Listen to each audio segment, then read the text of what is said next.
Oi, pessoal. A gente começa hoje mais um debate do Olhar de Cinema desse ano, dessa vez com o filme A Metamorfose dos Pássaros, que está na mostra competitiva. Eu e Camila estamos aqui com a diretora do filme, Catarina Vasconcelos, e vai fazer uma conversa com ela a partir de diferentes aspectos do seu filme. Metamorfose é o primeiro longa-metragem de Catarina.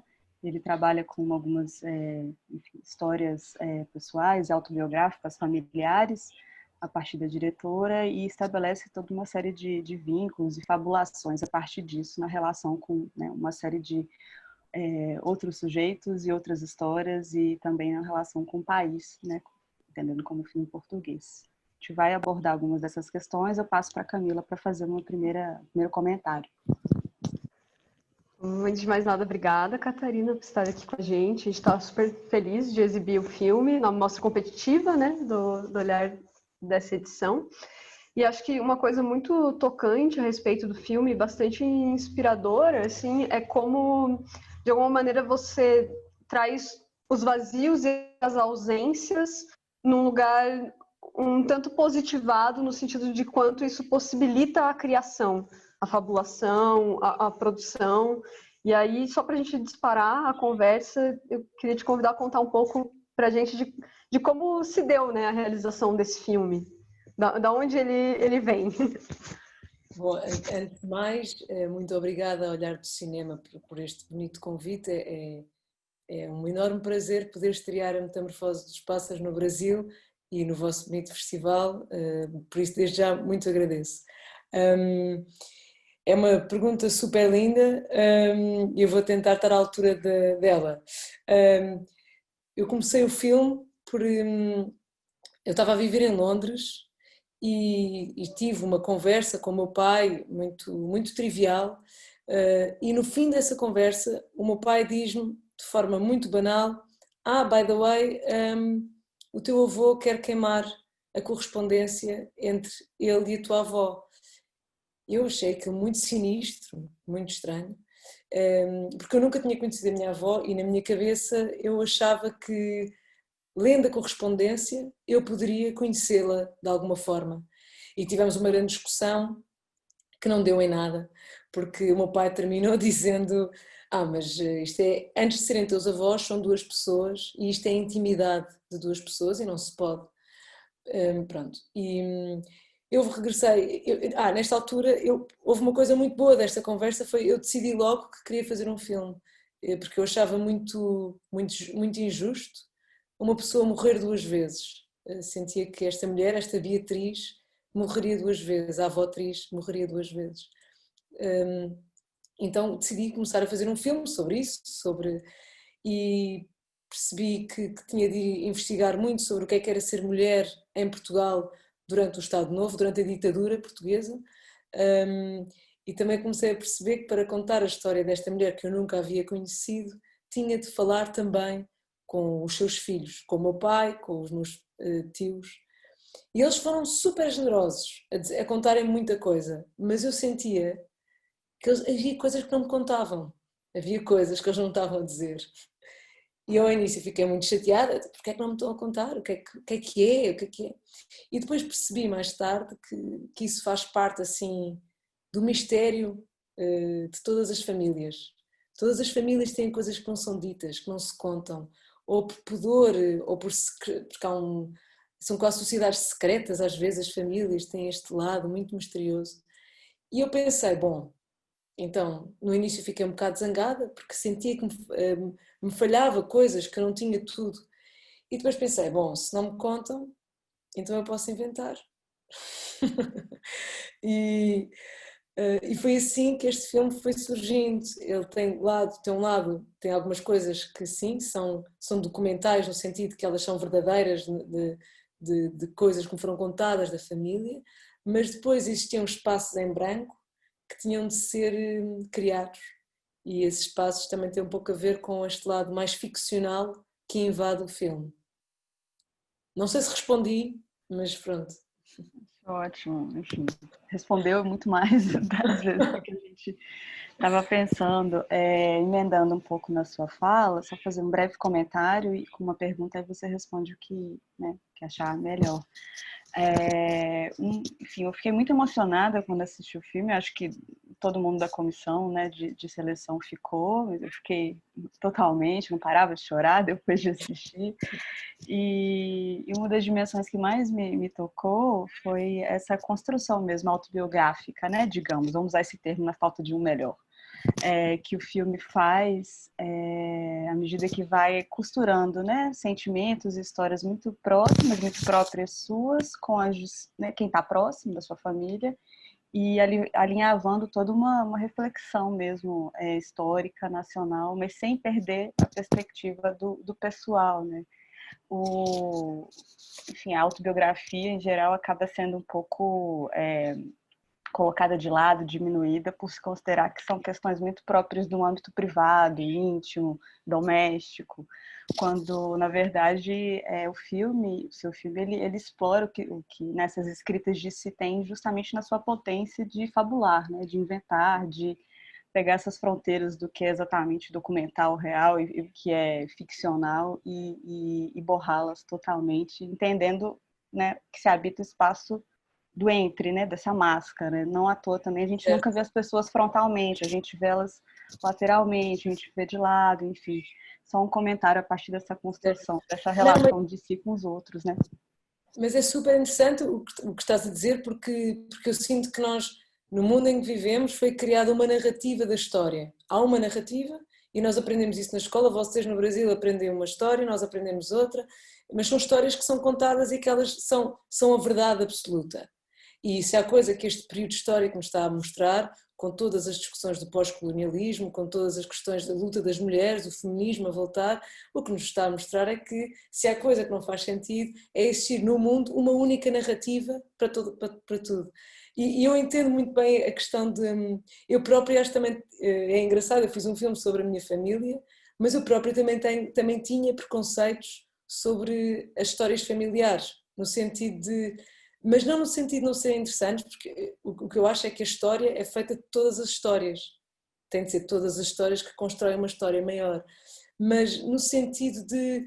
Tinha algum receio de que esta história pudesse ficar demasiado fechada na minha família e ao ficar demasiado fechada, ela não conseguiria comunicar com outras pessoas, com outros países, que não têm de ter necessariamente a mesma história que a minha, mas onde há uma proximidade no tema. Então eu durante 6 anos, que foi o tempo que eu demorei a fazer o filme, eu não vi filmes sobre famílias. Foi uma coisa assim, uma decisão, porque eu tinha algum material de arquivo também, mas decidi que não ia utilizar o material de arquivo. Usei as fotografias e o vinil, são as duas coisas que entram. O vinil porque eu achava que aquilo era uma ficção, quando mostraram o vinil eu fiquei uau, e foi a primeira vez que eu ouço a voz da minha avó. Isso foi uma coisa muito comovente para mim e eu acho que para toda a gente da minha família também, voltar a ouvir a voz da mãe neste caso. Mas pronto, para mim foi importante durante estes anos também não estar a ver filmes sobre famílias de forma a poder tentar, e isto se calhar não só é muito ambicioso como é um bocado mentira, porque já tudo foi inventado, mas tentar criar uma forma de contar a história desta família que passasse por esta junção do documental e do ficcional, de forma a poder criar se calhar uma memória mais coletiva nesta família. Nós somos quase 50, somos muitas pessoas, e também coletiva no sentido de tratar um assunto que, além de ser a família, ser também a morte de uma mãe, o que é que fica quando as mães morrem, como é que nós continuamos, e isso é um assunto que não tem só a ver com a minha família, é um assunto bastante banal, infelizmente, e que por isso nos relaciona. Todas as pessoas do mundo relacionam-se com esta história, no sentido da história da morte de uma mãe, deste tema, creio eu. Mas eu percebo perfeitamente esta questão das histórias familiares, do local onde nós também ao longo dos últimos anos temos colocado estas histórias familiares e se calhar temos de as tirar dali porque através destas histórias familiares, se calhar podem-se contar histórias de um país, histórias de uma determinada época histórica. Pronto. Eita, estava tendo dificuldade para desmutar o microfone.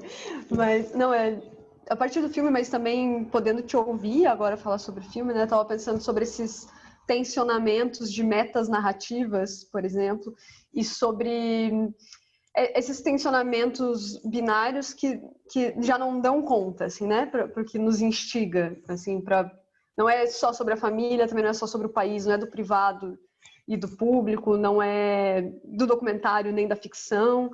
E você dizia sobre achar a forma para esses outros modos de narrar, né? E aí eu estava pensando que o filme é muito atravessado, tem um diálogo muito intenso também com outras artes, assim. E cito em especial as artes visuais e quase de pinturas mesmo, né? As imagens são compostas de uma maneira muito lindas assim mesmo, e também a presença da literatura tanto como um elemento narrativo ali, mas também nesse uso da polifonia. E aí eu queria que você nos contasse um pouco. Eu queria emendar uma coisa no que Camila falou, que a partir desse atravessamento de outras artes, né, das artes visuais, talvez, e da literatura, como isso fica impresso na textura do filme mesmo, né, na materialidade das coisas, na maneira como, né, nos faz desaprender a olhar e olhar novamente para o mundo a partir dessa relação com os objetos e também colocando junto, né, com a literatura e as artes visuais a música, né? Sim, sim. Há uma coisa importante de dizer e que se relaciona com a vossa questão, que é, eu não venho do cinema, não venho no sentido de, eu não estudei cinema, mas eu estudei Belas Artes. Esse é o meu percurso. Estudei design na Faculdade de Belas Artes aqui em Lisboa, e havia sempre houve uma coisa muito interessante nesta faculdade. No início estamos todos juntos e toda a gente tem a aprender de todos os cursos, e para mim a pintura sempre foi uma... Eu sou péssima a desenhar, sou péssima a pintar, tenho imensa pena de ser tão má, mas sempre me encantou muito, sempre me emocionou muito a pintura, porque sempre senti que ela estava na base das outras artes todas, como se fosse assim uma arte pré-histórica que depois é capaz de se modificar ao longo dos anos para nos ir também retratando a nós próprios. Se calhar antes de existir espelhos já existia a pintura, e se calhar a pintura foi a primeira forma de nós nos vemos a nós pelos os olhos dos outros, que é o que eu acho que o cinema também faz em grande medida, é dar-nos esse olhar do outro. Então, de alguma forma, a pintura neste filme ela é fundamental para a construção dos próprios quadros, e aqui é mesmo utilizado quadro. Eu quando comecei a pensar o filme e comecei a falar com o diretor de fotografia, o Paulo Menezes, e comecei a falar de pintura e disse-lhe que tinha uma grande fixação com naturezas mortas e com a pintura renascentista. E os olhos do Paulo começaram a abrir muito e a ficarem muito brilhantes, porque o Paulo também estudou pintura. Então, de repente, tínhamos realizadora e diretor de fotografia, os dois com este enorme amor pela pintura, e o Paulo com uma enorme capacidade de moldar a luz e traduzir algumas das ideias que eu tinha. Então, eu senti muito que é como se estivéssemos a trabalhar num ateliê. Um ateliê em que preparamos tudo, e também é uma coisa importante, filmámos com película. A primeira parte do filme o filme é todo em película até à morte de Beatriz, e depois é em digital, porque era um bocado esta ideia de se perder alguma coisa, e a película dá-nos esta materialidade que na segunda parte do filme é como se tivéssemos perdido, perdemos a mãe, perdemos este lado mais de tocar. E como tínhamos também não tínhamos muito dinheiro, não tínhamos muita película, tínhamos também de ensaiar muito bem e de fazer muito bem os quadros, ter a certeza absoluta que... Então eu sinto que tudo isto ajudou a esta materialidade, a este lado mais artesanal do filme, de ser um filme feito com as mãos. Ao mesmo tempo que eu sinto que isto me deu a mim e à equipa, quando se está a filmar em película, também é uma coisa muito... No nosso caso aconteceu uma coisa quase espiritual, porque como tínhamos poucos takes, não é, para fazer, quando se dizia ação, havia ali um momento em que ninguém respirava e depois, ok, corta.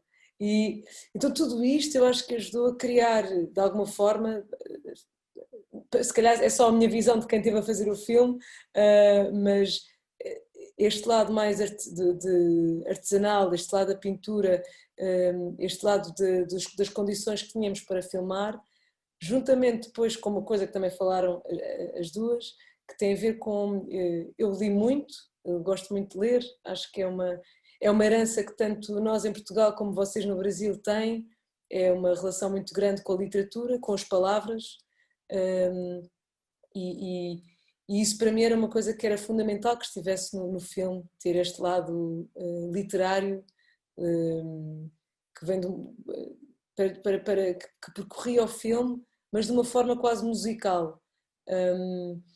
E como eu tenho uma família que eles são muitos, eu sentia que era importante que existissem também muitas vozes, como se fosse um coro, como se fosse uma espécie de uma ópera. Então nós temos o narrador, uma espécie de baixo contínuo que narra tudo, a Beatriz, que é uma espécie de soprano, o Henrique, que está no mar e que é um barítono, as crianças que são o coro, os contraltos, pronto. Eu apareço enquanto tenor, porque tenho esta voz mais grave. Mas pronto, então esta ideia polifónica foi uma coisa que foi desde sempre importantíssima na construção da partitura do filme. Na partitura, é como se existissem várias partituras: a partitura da imagem, a partitura das vozes, a partitura da música, que depois também aparece, e a literatura também de alguma forma aqui no meio disto tudo. Vocês interrompam-me se eu estiver a falar imenso. À vontade. Ótimo. Você quer... Posso ir, Camila? Só emendando um pouco um comentário a partir do que você falou agora, uma pergunta, eu queria, né, te ouvir um pouco mais sobre a construção de tempo do filme, né? Porque ele, talvez para uma pessoa desavisada, ele poderia parecer um filme cronológico, embora a gente percebe que tem toda uma elaboração de modulação de tempos, né? E tem a vida daquelas pessoas que tiveram talvez um ponto de começo e um ponto de fim, mas que o filme vai emaranhando, vai costurando, vai transitando por entre esses tempos. E essa construção de tempo está muito na relação entre as vozes, né, a narração, e o tempo né, histórico, entre aspas, que se mostra no filme. Né? Então, se pudesse falar um pouco nessa relação entre a construção da narração, do texto, que é extremamente poético, super, né, literário, bonito, e a relação com né, com esses tempos outros dessas histórias. Eu quando comecei a construir o filme, havia, portanto, antes de mais há o tempo que o filme demorou a ser feito, que são 6 anos, e em 6 anos acontece muita coisa, e isso também me deu tempo para poder brincar com o tempo do filme, no sentido que para mim era muito evidente que eu não podia jamais conseguir retratar fielmente no sentido documental da palavra, uma família que tinha vivido nos anos 50, 60, é um tempo para mim demasiado longínquo daquilo que nós temos hoje em dia. Nós temos internet, nós temos Skype, temos o Zoom, pronto. E os meus avós tiveram uma relação por carta, por correspondência quase, não é? E para mim havia um abismo brutal entre o meu tempo e o tempo dos meus avós. E então começou, eu no início queria muito, muito, muito explorar o tempo em que a família foi feita. Então o filme, à partida, era só para acontecer nos anos 50, 60. E depois comecei a perceber, mas eles crescem. Se eles crescem, então temos de ir para os anos 70. E a Beatriz morre, temos de ir para os anos 80. Portanto, e ao mesmo tempo que isto está a acontecer, o que é que acontece no país onde esta família está a crescer? Há uma guerra colonial que é mais ou menos é aflorada no filme, não é, isso não aparece em primeiro plano, mas pronto, fala-se de uma ideia de guerra colonial. Há também as colónias na altura portuguesas, portanto, e o iniciar de uma discussão sobre a independência destes países africanos. Portanto, isto também é importante para a construção de uma determinada forma de pensamento que existe na família, e se existe na família, existe no tempo. E depois, ao mesmo tempo, isto é uma coisa muito esquisita que me aconteceu, mas aconteceu-me, que eu só ao meio do processo é que percebi de que forma é que a história dos meus pais e do meu pai e da sua mãe se relacionava com a minha história e com a história da minha mãe. Então, quando há a entrada também da morte da minha mãe no filme, então eu percebi que nós tínhamos então de saltar para 2003 e de repente voltar a 2020. Portanto, há uns saltos temporais no filme. Aliás, o filme inicia-se, se formos certos, se formos bem a pensar, inicia-se em 2020, vamos a 1950, 1970, 2003, pronto. Mas uma coisa que eu senti também nestas questões da morte é que o tempo fica um bocadinho mudado quando se perde alguém. Perdemos um bocado a ideia de tempo, as coisas parece que não fazem sentido. E eu gostava que também no filme existisse esta coisa do tempo ficar um bocado suspenso, um bocado parado, ou como quando nós mergulhamos debaixo d'água e ficamos com movimentos muito lentos, porque é o que eu sentia quando a minha mãe morreu e foi o que eu senti quando o meu tio Nuno me disse éramos fantasmas, quando aquela imagem deles todos vestidos de fantasma, pronto, porque é como se o tempo deixasse de existir, como se esse Deus ditatorial que é o tempo deixasse de existir de alguma forma. Portanto, o filme também brinca um bocadinho com essa existência de vários tempos, essa vontade com vários tempos, porque eu acho que dentro de mim sentia que o tempo não era importante. No final de contas, esta história unia-nos a todos, independentemente do tempo em que nós vivemos. Seria sempre igual no sentido de a perda é sempre a mesma. É nesse gancho da questão desses tempos que se espiralam, ou que se sobrepõem, se misturam, se dilatam, se juntam. Talvez que um aspecto sobre o qual a gente ainda não falou, né, disso da realização, seria desse envolvimento geracional também, que tem a ver com você como neta, e você mesmo disse, né, começo tudo parte de uma conversa com seu pai, que depois se espirala na conversa com tios e tias, mas o elenco também, pelo que eu entendi, é formado, né, composto em partes por pessoas da família, certo? Exato.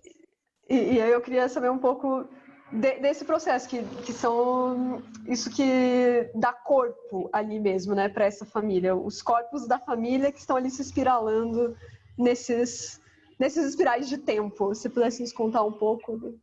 Sim, para mim começou a ser muito evidente que eu gostava muito que o filme fosse feito então pelas pessoas, pelos corpos desta família. E quando eu comecei a pensar o filme e comecei a ter estas entrevistas com os meus tios, passámos por vários momentos. O primeiro foi, que fixe, que bom, o filme sobre a avó, e depois passou para, espera, não, mas calma, o que é que tu vais contar sobre a avó? E depois é tipo, não, o que é que vais contar sobre nós? E depois, ou seja, já estávamos a pensar, passámos de uma coisa muito boa para uma coisa mais ou menos, porque isto já não tem piada nenhuma. E depois eles esqueceram-se. Ou deixei de falar do filme, porque estive a escrever o guião, e depois quando começámos a filmar, iniciámos a pré-produção, pronto, assim, a parte de preparação da rodagem, eu comecei a fazer uma espécie de casting com os meus primos mais novos, portanto os netos dos meus tios, sendo que falei logo com a minha prima Ana, que faz de Beatriz no filme, para ser a Beatriz, porque a Ana, isto é uma coisa que só me interessava a mim, a Ana é muito, muito parecida à minha avó Beatriz. Então, para mim era muito comovente estar a filmar com uma mulher cujas feições eram tão semelhantes às da minha avó. Era como se eu estivesse a invocar realmente a Beatriz para este filme. Então a Ana estava decidida que ia ser a Beatriz. Então comecei a fazer um casting com os mais novos e de repente começámos a chamá-los para as rodagens e foi como se houvesse um clique na cabeça dos meus tios e do meu pai de começarem a perceber o que é que eu estava a fazer neste filme. No sentido de, já estamos a ver qual é que é a ideia. E nesse momento foi como se eles percebessem que havia uma ideia de saga familiar da qual eles tinham de fazer parte. Era uma coisa que sim, eu sou a realizadora do filme, mas esta história invocava-os também a eles. E os corpos deles, as vozes deles, eram fundamentais para fazer este filme. Neste filme só há 3 pessoas, dos corpos que aparecem, só há 4 pessoas que não são parte da minha família, mas que são grandes amigos, ou tornaram-se grandes amigos. Tudo o resto é família. E também foi importante tê-los deste lado, do lado de quem estava a fazer o filme, para que também eles ficassem implicados nesta história, que é deles, e para mim não fazia sentido estar a contar uma história tão pessoal, sem ser também com estas pessoas cujo o ADN delas faz esta história. Eu vou só dizer, a última coisa que aconteceu foi que houve uma pessoa que foi ver o filme e que disse que era impressionante, que achava que as pessoas eram todas iguais, que pertenciam todas à mesma família. Eu achei também, bom, não foi com esse intuito, mas achei bonito alguém ver esta ideia de parecenças naquela amálgama de pessoas. Foi ótimo, então, a gente ter escutado a resposta. Que bom. Eu acho que, enfim, eu vou fazer uma última pergunta e passar para vocês fazerem seus últimos comentários também.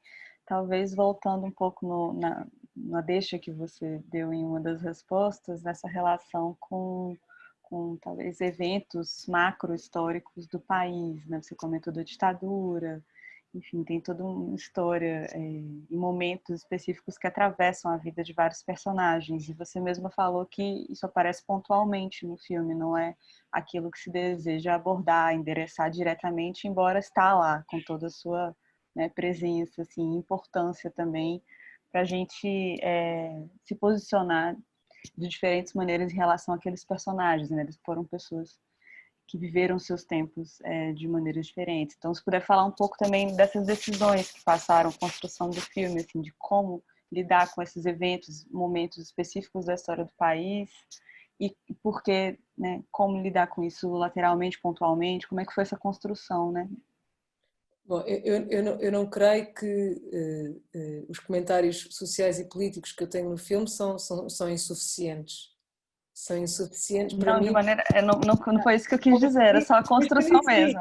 Não, mas é para mim sim, no sentido em que, às tantas, eu já tinha um filme de 5 horas, em que de repente já tínhamos, mas não dava, porque às tantas o foco tinha sido contar esta história e o foco também era contar acerca de um tema que era a morte de uma mãe e a reconstrução da família. Contudo, para mim também era evidente que era necessário também especificar um bocadinho qual é que é o tempo em que esta família foi formada, porque é um tempo muito específico em Portugal, é a maior ditadura que existe na Europa, é a ditadura portuguesa, embora não se fale muito nisto, é uma ditadura que acaba por ser mais branda branda no sentido de que não houve uma guerra no território português, a guerra foi toda tida nos territórios coloniais, e é nesse sentido que a ditadura aqui acaba por ser mais branda, mas ela foi igualmente mortífera e violenta, e isso tinha de existir de alguma forma no filme, nem que fosse também nos confrontos que eu sei que houve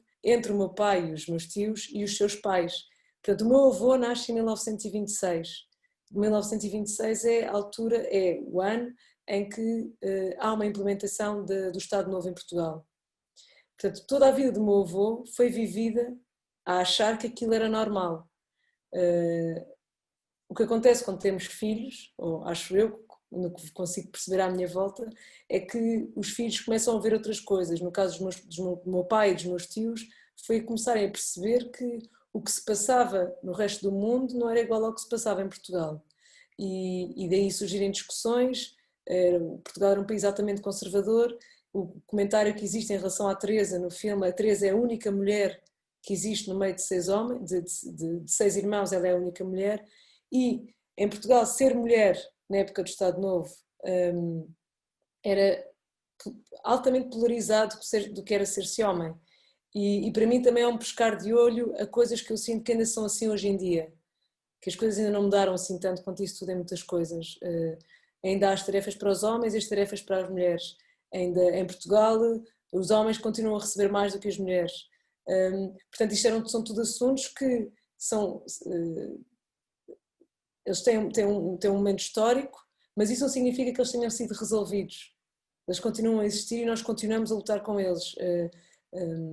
Neste momento com toda a revolta que existe em relação ao racismo, com todas as questões de género, isto são tudo questões que parece que existiram num tempo, mas que não passaram. E nesse sentido elas acabam por ser, infelizmente, intemporais.